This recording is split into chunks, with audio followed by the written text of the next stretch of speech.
안녕하세요. 올랜도 캠입니다. 오늘 또 시황 분석과 더불어서 종목 분석해보는 시간을 갖도록 하겠습니다.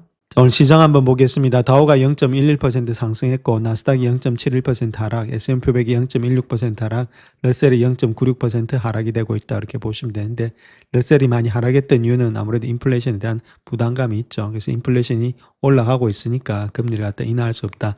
금리 인하할 수 없으면 금리하고 가장 민첩한 관계가 있는 중소형주는 지금 이제 반등이 조금 덜 나왔다 이렇게 보시면 되겠고, 자, 거기다가 V자 반등이 되고 있죠. 그래서 전약 후강이 되고 있습니다. 막판이 갈수록 강해지고 있죠. 그렇다면 누군가는 빠질 때마다 매수세가 들어오고 있다는 것은 힘이 강하다는 그 뜻을 나타내고 있다는 겁니다. 그래서 이런 것들이 장중에 일어났다는 거죠. 보통 보면 이틀, 3일 이렇게 내려갔다가 반등이 일어나는 게 아니라 하루 만에 바로 일단 반등이 일어났다. 장중 조정이 일어났다는 것이죠. 그래서 장중에 조정이 일어났다는 말은 힘이 그렇게 강하다는 뜻을 나타내고 있습니다. 자, 오늘 맵을 하나 보시게 되면 기술주 많이 빠졌죠. 기술주에서 많이 빠졌던 것이 특별히 일단 다른 것보다는 이쪽에서 많이 올라갔던 종목들 있죠. 반도체 중심으로 많이 빠졌다는 겁니다. 자, 반도체 중심에서도 메모리 쪽 있죠. 자, 많이 올라갔던 것들, 그러니까 마이크론 테크놀로지, 인텔, 이런 또 퀄컴, 그 다음에 델이라든지 웨스턴 디지털, 샌디스크 이런 것들 많이 빠졌던 종목, 많이 올라갔던 종목들이 하락이 됐다 이렇게 보시면 되겠고, 그와 더불어서 지금 반도체 장비 이런 것들 많이 빠졌죠. 그러니까 소프트웨어들도 아직까지 힘을 못 주고 있고, 테슬라도 좀 빠졌고, 자, 대신에 이런 것들이 기술주가 빠지니까 가고 있는 종목들 본다 파이낸셜, 금융이 가고 있고, 그 다음 헬스케어가 가고 있고, 자, 그와 더불어서 통신주들이 가고 있고, 자, 그와 더불어서 컨슈머 디펜스 이런 것들 있죠. 그래서 지금 이제 다우 종목들이 가고 있다. 그래서 돈이 왔다 갔다 하는 거지 시장 자체가 무너진 건 아니다 이렇게 보시면 되겠죠.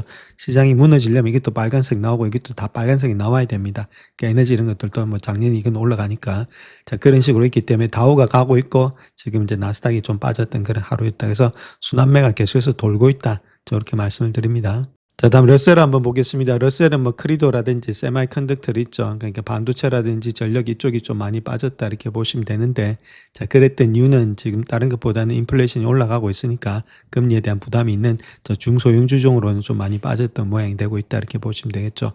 자, 그런 가운데 있고 헬스케어 이쪽도 헬스케어가 조금만 올라가는 모양이 있었다. 그래서 전반적으로 이쪽도 지금 이제 많이 올라갔던 종목들이 있죠. 그러니까 이렇게 반도체 올라갔던 종목들은 좀 쉬고 있고 헬스케어나 이쪽이 상승이 되고 있었다. 저렇게 말씀을 드리겠습니다. 자, 하루 동안 퍼포먼스 한번 보겠습니다. 헬스케어가 많이 갔고 컨슈머 디펜스 에너지, 그 다음 파이낸셜 이쪽이 많이 갔죠. 다우 쪽이 많이 달렸다 이렇게 보시면 됩니다. 베이직 머티리얼스 마찬가지고 커뮤니케이션 서비스는 좀 플러스 됐고, 자, 그런 가운데 이때 11개 섹터 중에서 자, 그래도 한 6개는 상승 중에 있었다 이렇게 보시면 되겠고, 오늘 장에는 테크놀로지가 가장 많이 빠졌다 이렇게 보시면 되겠죠. 그렇기 때문에 힘이 아직도 이쪽에서 있던 올라갔던 것이 이쪽으로 지금 이제 힘이 넘어간 거지 주가 자체에서 돈이 완전히 빠져나간 것은 아니다. 이렇게 보시면 되겠습니다. 자, S&P 500의 지수 한번 보겠습니다. 지수가 뭐 빠진 게 없죠. 0.11% 정도밖에 안 빠졌는데 자세히 보시게 되면 21선, 빨간 선이 21선입니다. 근데 21선도 타지도 않고 가고 있죠. 그만큼 장이 강하다는 겁니다. 그러니까 11선 맞고 바로바로 이렇게 조정이 들어오는 모양이 있다. 이번에도 11선 맞고 바로 조정이 들어오죠. 그런 가운데 있기 때문에 추세가 이렇게 가고 있는데, 자, 11선 맞고 가고 있다는 것은 상당히 힘이 강하다는 뜻입니다. 21선까지도 닿지도 않고 가기 때문에 그런 모양이 현재 모습색이 되고 있다 해서 내려오는 족족 계속해서 매수세가 들어오고 있다는 그 이야기가 되겠죠. 자, 그만큼 장이 강한 모양이 되고 있다. 누군가는 내려오기만 내려오면 나는 이제 계속해서 매수가 들어가겠다. 자, 그 뜻을 반영하고 있는 것이 S&P 500의 지수다. 이렇게 보면 되겠습니다. 그래서 지수가 상당히 강하다는 말은 앞으로도 계속해서 상승할 가능성이 많이 있다. 자, 그 이유는 어디에 있느냐? 결국은 실적이라는 거겠죠. 자, EPS의 증가가 계속해서 되고 있다는 겁니다. 물론 지금 이제 유가는 많이 뛰고 있지만은 100불 이상, 그 말해서 120불, 130불 그 위에서만 계속해서 놀지 않으면은 EPS가 가는 데는 큰 문제가 없다. 자, 그 이야기를 하고 있는 겁니다. 자, 나스닥 지수도 마찬가지죠. 나스닥 지수도 거의 11선에서 지지받고 바로 올라가는 모양이 있습니다. 이 빨간선 21선을 갖다가 터치 안 하고 가고 있다는 것은 그만큼 힘이 좋다. 자, 그렇게 보시면 되겠고, 자, 내려올 때마다 장중에서 그냥 장중 조정만 하고 바로바로 가고 있죠. 그러니까 장중에 꺾였다가 바로 올라가 버리는 그런 모양이 되고 있다. 그만큼 힘이 강하기 때문에 자, 내려올 때마다 장 후반에 하루나 이틀 이렇게 걸리지 않고 가고 있는 모습이 있는 것이 현재 나스닥이다 이렇게 보면 됩니다. 자, 아침장에서 여기서 출발을 했죠. 출발은 여기서 했는데 자, 갭으로 떨어지면서 많이 하락을 했다가 자, 많이 하락을 하니까 계속해서 매수세가 들어오고 있다는 겁니다. 그러니까 V자 반등으로서 하루 동안의 모양도 다 만들어 버렸다는 거겠죠. 그러니까 거의 다 빠진 것들을 다 올려버리는 그런 모양이 있다. 이렇게 보시면 되겠습니다. 자, 반면에 오늘 다우는 일단 상승이 되고 있죠. 다우 같은 경우에 자세히 보시게 되면 21선 있죠. 이게 빨간선에다 지지받고 가고 있죠. 그러니까 지금 이제 다우는 좀 힘이 약하다는 겁니다. 다른 것들은 다 11선 위에서 올라가고 있는데, 자, 그럼에도 불구하고 오늘 다우 장세는 좀 상승으로 마감됐다. 자, 아무래도 많이 빠졌기 때문에 얘는 오늘 장세에서 나스닥이라든지 S&P보다는 그런 것들은 없었다. 이렇게 보시면 되겠죠. 나스닥과 S&P는 많이 빠졌다가 다시금 돌려갖고 얘는 빠진 게 없으니까 그 자리에 있었다. 이렇게 보시면 됩니다.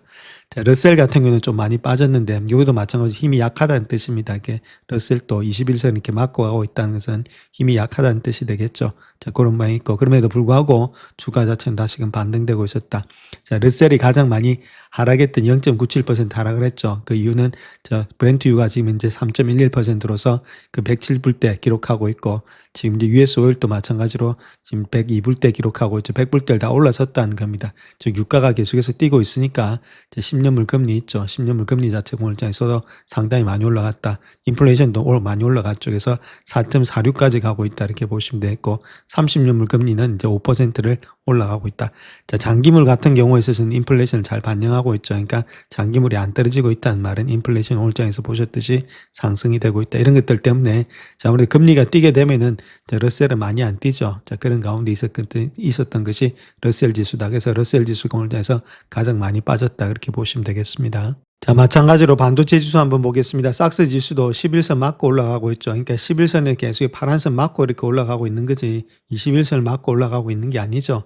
자, 그만큼 힘이 강하다는 이야기입니다. 그래서 21선에 맞고 이렇게 가야 좀 힘이 약한데 그만큼 힘이 강하면서 올라가고 있는 것이 지금 이제 반도체다. 이렇게 보시면 되고, 그렇기 때문에 이런 것들이 주도주가 되고 있다. 자, 그렇게 말씀드릴 수 있겠고, 자, 마찬가지로 지금 이제 디램이 있죠. 여기도 마찬가지로 11선 맞고 올라가는 가운데 있습니다. 상당히 힘이 좋다는 거겠죠. 그럼 만약에 힘이 나쁘다면 여기서 계속해서 내려와야 되는데, 자, 바로바로 반등이 일어나면서 V자 반등이 일어나고 있다는 자체는 힘이 그만큼 강하다는 뜻이 되겠죠. 이렇게 V자가 바로 돼버리죠. 그러니까 내려올 때마다 누군가는 계속해서 들어오고 있다. 자, 그것이 반도체다. 이렇게 보시면 됩니다. 자, 먼저 전쟁에 대해서 한번 보겠습니다. 미국과 이란은 평화도 전쟁도 아닌 교착 상태에 빠져 있다. 이렇게 말하고 있고, 양측은 합의에 도달하기에 의견 차이가 크지만 그렇다고 전투를 재개하고 싶어 하지도 않는다. 자, 그런 식으로 월스트리트저널에서 현재로서 이야기를 하고 있습니다. 그래서 미국과 이란이 현재 오랜 쟁점을 두고 여유적인 교착 상태에 빠져 있다. 그래서 갈등은 회색지대로서 접어들고 있다. 자, 그렇게 이야기를 하고 있죠. 그래서 트럼프는 휴전이 생명 유지 장치에 의존하고 있다. 이렇게 경고하고 있고, 이란이 핵 프로그램을 포기하도록 압박하겠다 목표를 재차 강조하고 있는데, 자, 이란은 계속해서 자신을 분쟁의 승자로 묘사하면서 정권은 온전하고 미사일 핵 프로그램이 여전히 위협이다. 이렇게 주장하고 있죠. 자, 그런 가운데 팽팽하게 달리고 있다는 겁니다. 자, 그렇다면 시간은 이란 편이다. 자, 그렇게 보시면 되겠죠. 자, 트럼프의 트루 소셜을 한번 보시되 묘사하면 생각이 나고 있는데, 스탁 마켓이 올타임 하이다. 오늘장에 좀 많이 빠지고 있는데, 자, 그런 식으로 그만큼 시장에 정말해서 주시장에 그렇게 신경을 많이 쓰고 있다는 겁니다. 자, 그런 가운데 주가가 빠지게 되면은 자기 입지가 곤란해지니까 아무래도 시장 자체를 그렇게 빠지게는 내버려 주지는 않을 것으로 보여지고 있다. 자, 그렇게 우리가 정책 위반자에 대해서도 알 수가 있겠죠. 자, 그 다음 또 하나 봐야 될 것이 하킴 이쪽에 민주당 의원입니다. 자, 민주당 의원을 또 이야기하고 있는 내용이 본다면 집에서는 일단 돈이 상당히 많고 자기 디스트릭은 완전히 부패돼 있다. 그렇게 이야기를 하고 있죠.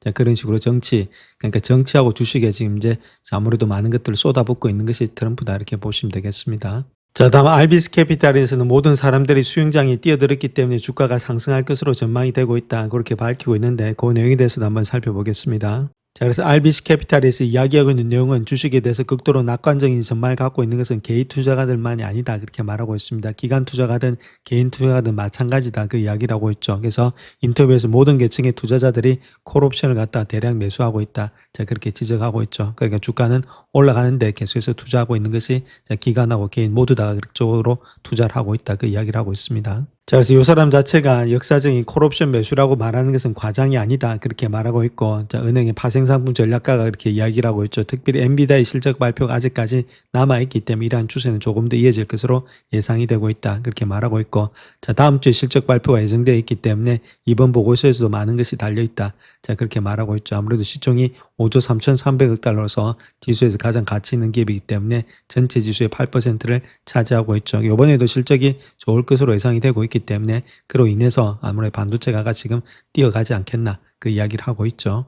자, CPI 지수가 나왔는데 그거부터 한번 보겠습니다. 지금 이제 YY 기준으로 해서는 3.8%가 나왔죠. 예측치가 3.7이었는데 좀 많이 나왔고 3.3보다도 많이 나왔다. 그래서 계속해서 물가가 뛰고 있다. 이렇게 보시면 되겠고. 자, 콜 CPI 보시게 되면 MOM 자체도 0.3이 예측했는데 0.4가 나왔죠. 0.2보다도 2배가 늘어났다. MOM 기준으로 4월 달입니다. 그다음 콜 CPI는 YY 기준으로 했을 땐 2.7 예측했는데 2.8. 작년보다 좀 많이 나왔죠. 저번보다도. 자, 그 전반적으로 일단 물가가 좀 뛰고 있다. 이렇게 우리가 보시면 되겠습니다. 자, 그래서 세부 상황들을 한번 보겠습니다. 집에서 먹는 음식들이 있죠. 그것도 2.9%가 늘어났고, 외식하는 거 있죠. 그건 3.6%가 늘어났다. 이렇게 보시면 됩니다. 거기다 뭐 베이커리라든지 미시라든지 이런 것들이 있죠. 거기다가 다 올라갔다. 이렇게 보시면 되겠고, 안 올라간 게 없죠. 하나만 잠깐 내려갔는데 뭐 그것도 보합이니까 거기다가 올라갔다. 이렇게 보시면 되겠고, 에너지 같은 경우는 뭐 상당히 많이 올라갔습니다. 17.9%까지. 그러니까 에너지는 뭐 당연히 올라갈 수밖에 없다. 이렇게 보시면 되겠죠. 자, 그 중에서도 많이 올라갔던 것들 한번 보게 되면 에어라인 페어 있죠. 항공료가 20.7%는 올라갔다. 자, 이런 건 저가 항공사 있죠. 그런 것도 스프리트 이런 것들이 망하니까 상당히 많이 올라갔고, 조금 내려갔던 건 유스트 칼 트럭 이런 것들이 마이너스 2.7%. 그 다음 나머지는 뭐 거의다가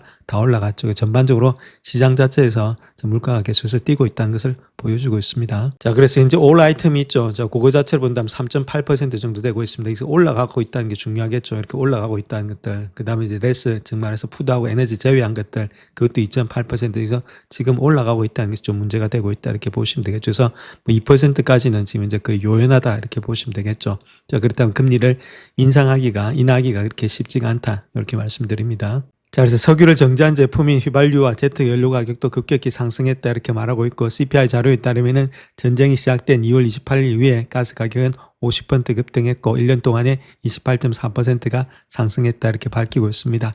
자, 트리플 A에 따르게 되면 휘발유 가격은 갤런당에 4.5달러로서 1년 전에 3.14달러보다도 많이 상승했다. 자, 요것 때문에 지금 트럼프가 간지 고심하고 있다. 이렇게 보시면 되겠죠. 자, 어쨌든 빨리 전쟁이 마무리돼야 되는데, 자, 그렇지 않으면 오래 가게 되면은 자, 아무래도 리세션에도 갈 수 있다. 이렇게 말씀드립니다. 자, 그래서 특별히 소비자들은 현재 휘발유 가격 급등이라는 극심한 고통과 다른 주요 생활비 항목의 완만한 상승이라는 이중고에 시달리고 있다. 대부분의 주요 항목들이 동시에 가격이 오르는 상황에서 가게는 예산을 한 항목에서 다른 항목으로 옮겨가기가 더욱더 어려워지고 있다. 자, 그렇게 말하고 있죠.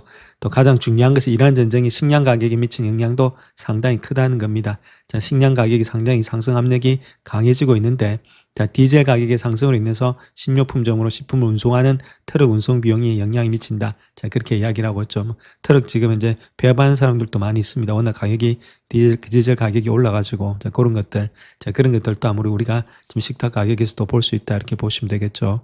그래서 식품 가격들 한번 보시게 되면 인스턴트 커피, 뭐 토마토 이런 것들은 애뉴얼로 봤을 때는 39.7%, 15.1%가 먼슬리로 토마토는 많이 올랐고, 인스턴트 커피도 22.8% 1년 동안에 먼슬리는 0.7%, 그 다음에 쿠가 안 된 비프 있죠. 비프 로스트 이런 것들도 17.8%, 5.8% 이렇게 많이 오르고 있다. 그리고 커피도 로스트 커피도 17.3에서 2.4%, 매달마다도 거의 다 오르고 있고 1년치는 뭐 엄청나게 올랐죠. 그러니까 지금 소고기 많이 들어와서 관세를 갖다 또 유예준다, 행정명령 때린다, 뭐 그런 이야기를 하고 있는 것이 현재 모습이다. 그래서 이렇게 되면은 사람들의 고통만 가중되니까 트럼프 입장에서 본다면 상당히 불리한 입장이 있다. 저렇게 말씀을 드립니다. 자, 그래서 소비자 물가지수에 따르면 식품 가격이 지난해 대비해서 3.2% 상승했는데, 대부분 가정에서 가장 중요한 것은 무연 휘발유 1갤런의 가격과 소고기 1파운드 가격이다. 이렇게 보시면 되겠죠. 그래서 두 가격이 모두 다가 상당히 올랐다. 이렇게 말하고 있고, CPI 자료에 따르면 소고기 가격은 전년 대비 14.8%나 상승했다. 이렇게 말씀드릴 수 있겠죠. 자, 근데 인플레이션 좀 서서히 해소될 수 있다. 이렇게 보시면 되는데, 자, 경제학자들은 전쟁으로 인한 인플레이션 효과가 사라지는 데는 몇 주 또는 몇 달이 걸릴 수 있다. 이렇게 말하고 있고, 저 호르무즈 해협을 통과한다 하더라도 전체 공급망이 다시 정상적으로 작동하기까지는 시간이 많이 걸린다. 그 이야기를 하고 있죠. 그래서 낙관적으로 본다 하더라도 향후 몇 주 안에 어떤 해결책이 나온다 해도 정상화되기까지는 2달 정도 걸릴 수 있다. 그렇게 이야기를 하고 있고, 비관적인 시나리오를 본다면은 최소한 그 2배 혹은 그보다도 더 오래 걸릴 수 있다. 그래서 1월이나 2월 수준으로 돌아가려면 6개월에서 9개월 정도도 걸릴 수 있다. 그 이야기를 하고 있죠. 연준이 많이 압박을 받을 것으로 예측이 되고 있는데, 물가 상승률 수치를 통해서 연준이 당분간 금리를 동결할 것이다. 그렇게 예상을 뒷받침하면서 소비자들이 현재 겪고 있는 구매력 문제를 완화하는 데는 거의 도움이 되지 않는다. 그렇게 말하고 있고, 자, 케빈 허시가 곧 이끌 연준은 아무래도 연간 인플레이션이 4% 육박하는 상황을 무시할 수 없기 때문에 매우 어려운 입장에 있다. 이렇게 말하고 있죠. 그래서 지정학적 긴장이 완화된다 하더라도 인플레이션 추세는 즉시 반전되지 않는다. 그래서 올해 금리 인하는 상당히 어려울 것으로 예측이 되고 있다. 그렇게 밝히고 있습니다.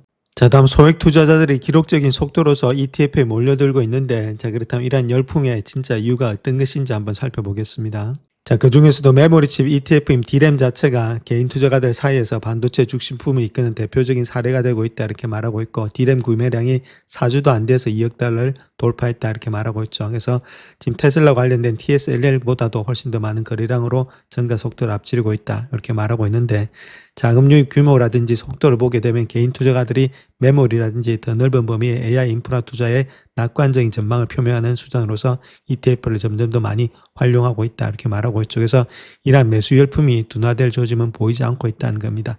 주가가 좀 빠지면 바로바로 매수세가 들어올 수 있다. 그 이야기를 하고 있죠. 자, 그래서 D램 같은 경우에는 고대역폭 메모리라든지 솔리드 스테이트 스토리지 장치를 포함한 메모리 칩 제조업체에 투자할 수 있는 방법으로서 ETF 운용사인 라운드 1 인베스트먼트가 4월 2일에 출시를 했죠.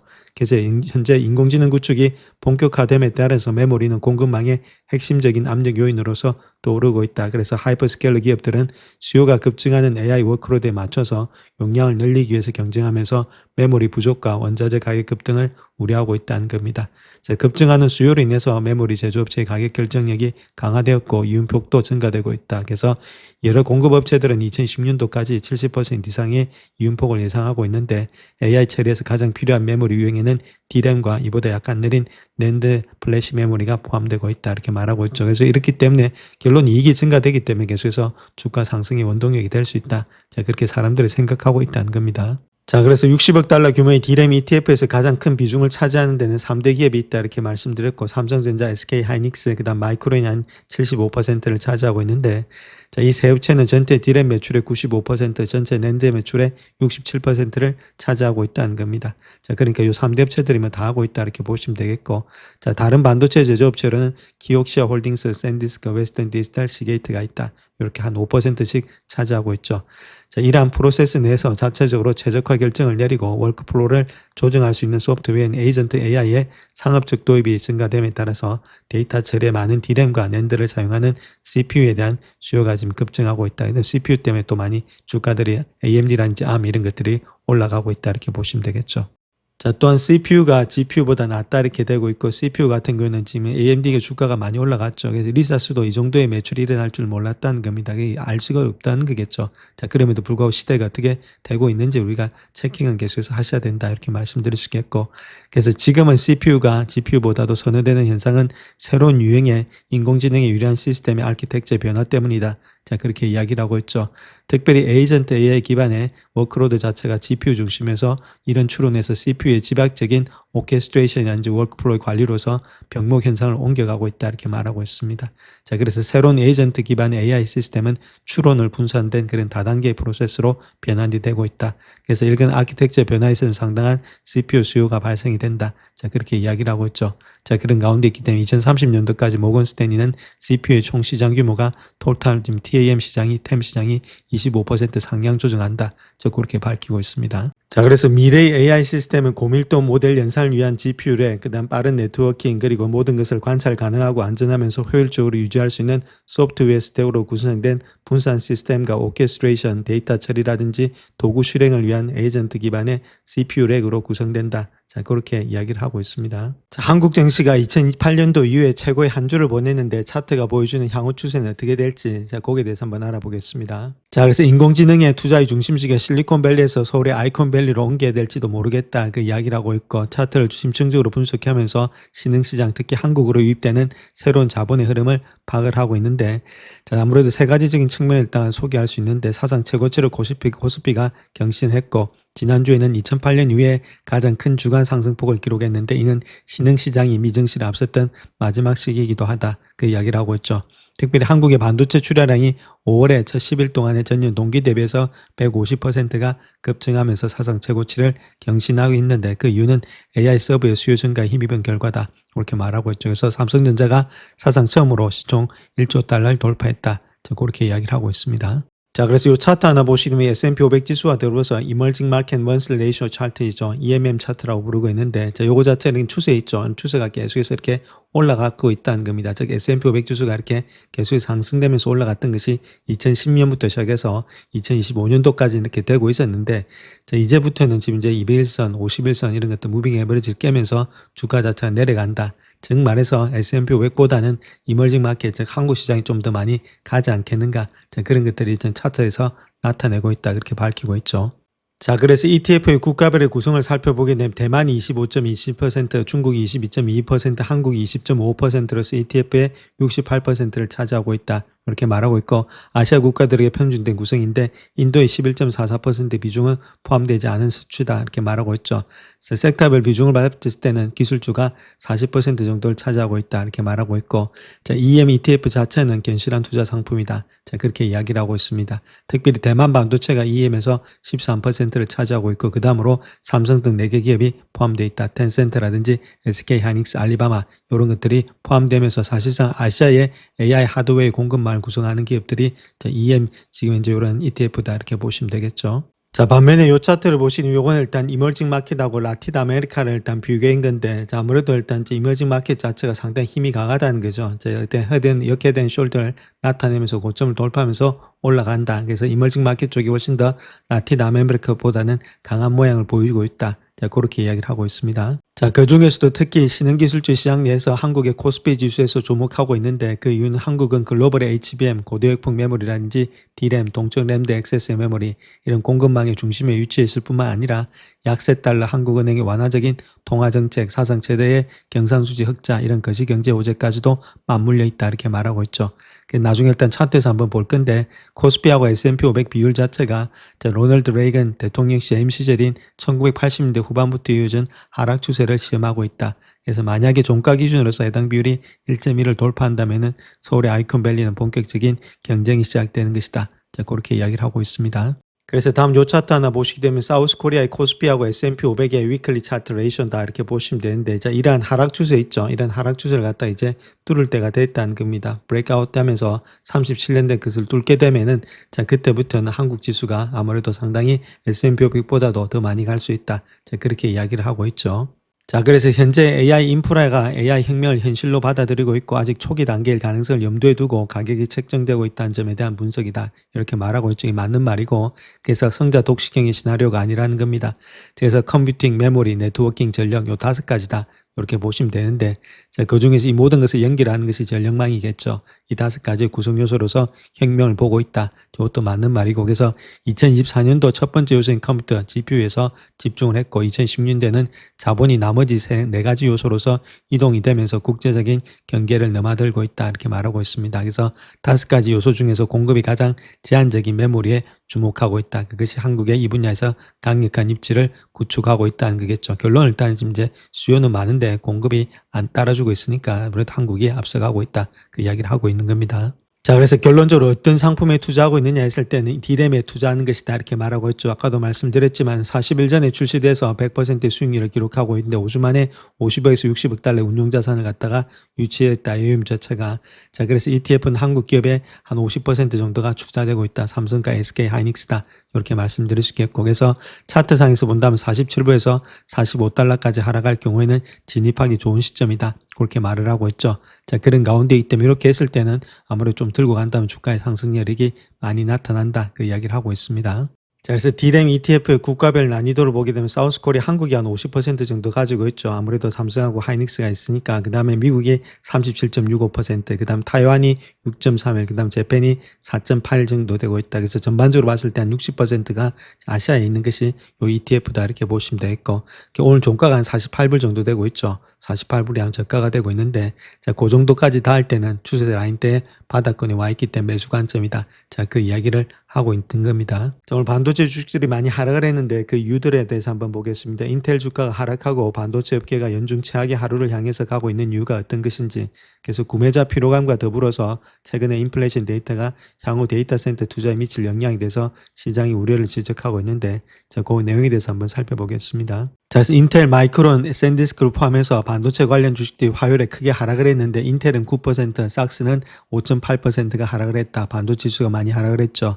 자, 인텔의 주가는 AI 서비스 CPU라든지 애플, SK 하이닉스와의 잠재적인 계약에 힘입어서 한 달 동안에 80% 이상 연초 대비 200%가 상승을 했는데 자, 인텔의 반등에 대한 낙관론이 이미 주가에 많이 반영되었고 새로운 파운드리 계약이 실제 수익에 미치는 영향은 아직까지는 불확실하다. 그렇게 말하고 있죠. 그래서 밸류에이션 자체가 2018년도 거를 갖다가 2년치를 앞선 게 땡겨와서 쓰고 있기 때문에 주가가 올라가는 데는 약간의 힘이 붙이지 않겠나. 자, 그렇게 보고 있습니다. 자, 최근의 움직임을 본다면 아무래도 매수 심리의 소진 이런 것 외에는 뚜렷한 단일 지표 없이 반도체 전반이 아무래도 하락세를 보이고 있다. 많이 올라와서 조금 조정받고 있고 차익 매물이 많이 나왔다. 자, 그것이 더 적합하겠죠. 자, 그 다음 또 우리가 봐야 될 것이 기업들이 AI 투자 규모를 축소할 경우에는 AI 투자 규모는 축소치 않고 있죠. 그래서 늘리고 있는데 자, 중요한 건 데이터 센터의 구축 속도가 좀 둔화될 수 있다는 겁니다. 자, 요것이 좀 문제가 되고 있는데 돈은 갖다 붙는데 병목 현상이 많이 일어난다는 거죠. AI 버블이 아니고 AI 병목이 일어날 수 있다 그겁니다.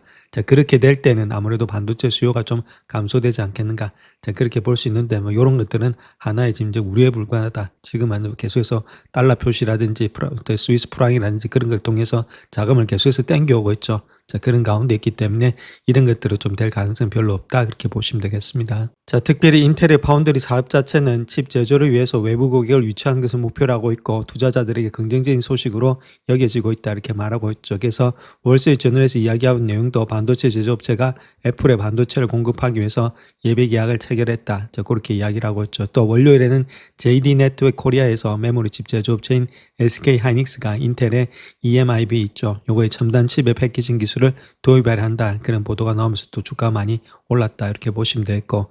자, 도이치뱅크에서 이야기하고 있는 내용도 자, 칩 패키징 계약 자체가 수십억 달러의 추가 수익을 창출할 수 있다. 그렇게 이야기를 하고 있죠. 그래서 칩 제조의 파트너십을 통해서 잠재적인 규모 수익성 그리고 인텔의 웨이프 제조 공정을 개선했다는 점을 입증한다는 점에서 더욱더 흥미롭다. 그렇게 이야기를 하고 있습니다. 그래서 전반적으로 아무래도 이런 것들에 인해서 주가는 올라갈 수가 있는데 좀 밸류에이션의 조정이라든지 많이 올라와서 차익 매물이 좀 나타나고 있다. 자, 그렇게 보시면 되겠죠. 자, 또한 월간은 인텔의 성공적인 반등 스토리가 곧 출시될 14A 공정 노드에 적합한 주요 고객을 확보하는 데 크게 달려있다 이렇게 말하고 있는데 잠재 고객 중에 하나가 일론 머스크라는 거겠죠. 그래서 테라팹을 프로젝트에서 사용할 칩을 14A 공정으로 생산할 계획에 있다 그렇게 밝히고 있었고 또한 지금 이제 애플의 협력을 통해서 양측 모두에게 논리적으로 유익할 것이다 그렇게 말하고 있죠.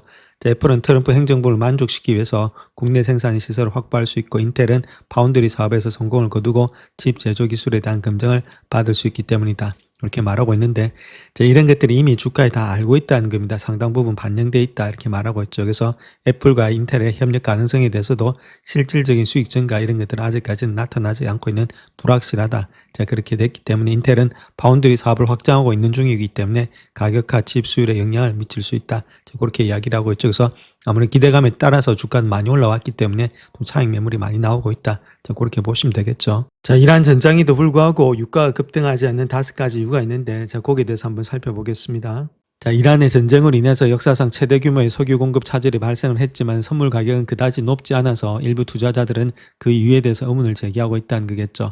그래서 월가 분석가들의 입장에서 본다면은 전쟁 이전의 석유 수급의 균형이라든지 전쟁으로 인한 공급 차질에 대한 대응들, 시장 기대치 그리고 선물 가격이 과연 적절한 지표인지 여부 이런 것과 관련이 있다 그렇게 말하고 있고 사우디 아람코의 CEO 같은 경우에 있어서는 1분기 실적 발표에서 이란이 호르무즈 해협을 갖다가 사실상 봉쇄한 후에 10주 동안의 석유 시장이 거의 10억 배럴 정도의 손실을 입었다. 자, 그렇게 이야기를 하고 있죠.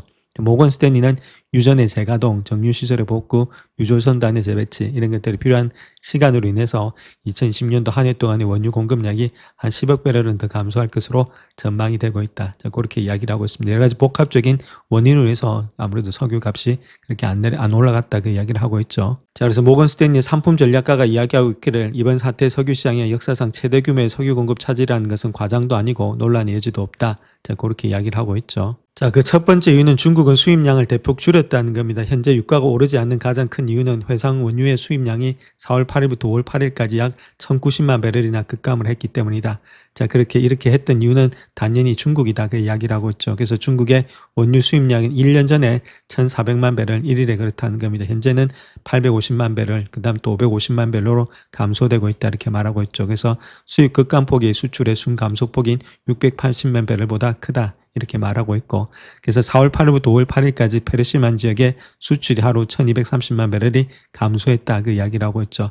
하지만 다른 산유국, 특히 미국이 수출이 이를 하루 550만 배럴을 상쇄했다. 이렇게 덧붙이고 있습니다. 결론은 중국이 수입량을 대폭 줄였다. 그 이야기를 하고 있습니다. 자, 그 다음 두 번째는 시장에는 공급 과잉이 있었다는 겁니다. 자, 석유 시장이 2010년도 초에 하루에 200만 배럴에 상당한 공급 과잉과 풍부한 육상, 해상 재고 그리고 동원 가능한 전략비 출량을 보유한 채 진입을 했는데, 자, 이러한 완충 장치가 이제는 거의 소진되고 있지만 그럼에도 불구하고 2022년도와 비교해 봤을 때는 상당히 일단은 많은 공급에 과잉이 있었다. 자, 그 이야기를 하고 있죠. 자, 그 다음 또 우리가 봐야 될 것이 시장은 호르무즈가 곧 다시 개방될 것이다. 그렇게 예상을 했다는 거죠. 특별히 선물 시장은 말 그대로 미래를 예측하는 시장이죠. 그래서 그늘물의 브렌트유 계약은 2달 후에 만기일이 결제된다. 그래서 현재 가격이 아니고 주 후에 몇 주 후에 가격을 예측하는 건데, 시장 참여자들은 미국과 이란이 호르무즈 해협의 재개방에 합의할 것이다. 자, 그런데 베팅을 해왔다는 겁니다. 그래서 아무래도 선물 가격 하락 쪽에 베팅을 했겠죠. 숏에다가. 그래서 트럼프 대통령의 휴전, 이란과의 평화회담, 그리고 호르무즈 해협을 통과하는 선박 호위 시도 등을 통해서 이러한 전망에 힘을 실어주었죠. 이로 인해서 해협이 곧 다시 열릴 것이라고 추측하는 것이 타당해졌다. 그렇게 이야기를 하고 있습니다. 자, 그 다음 네 번째는 미국의 수출이 급증했다는 겁니다. 중동 이해 지역의 산유국들이 4월 8일부터 5월 8일까지 해상 원유, 정제 제품의 순수출량 하루 550만 배럴을 증가시켰다. 이렇게 말하고 있죠. 이 중에 미국이 380만 배럴의 증가로서 가장 컸다. 이는 분쟁 초기에서 예측하기 어려웠던 수준으로서 미국이 많이 일단은 수출을 급증시켰다. 그 이야기를 하고 있죠. 자, 그 다음 마지막으로는 원유 선물 가격이 아닌 정제 제품을 살펴봐야 되는데, JP모건 같은 경우에는 현재 유가가 오르지 않는 또 다른 이유가 원유 가격보다는 정제유 제품 가격에 더 큰 변동성을 나타내고 있다. 자, 이러한 현상은 가치 사슬에 따라서 가격 신호를 재분배하면서 원유 가격 기준에 아무래도 공급의 총격 규모에 비해서 낮게 유지되도록 하고 있다. 자, 그렇게 이야기를 하고 있죠. 그래서 원유 가격은 1월부터 4일까지 40% 상승했고, 가장 큰 타격을 입은 아시아 지역의 정제 제품 가격 60%, 120%까지 급등했다. 다시 말해서 제품 가격은 원유 가격보다도 1.5배, 3배 빠른 속도로서 재조정이 되고 있다. 이렇게 말하고 있습니다. 그래서 아무래도 다른 것보다는 제품 가격 자체가 상당히 많이 올라갔다. 그렇게 이야기를 하고 있죠.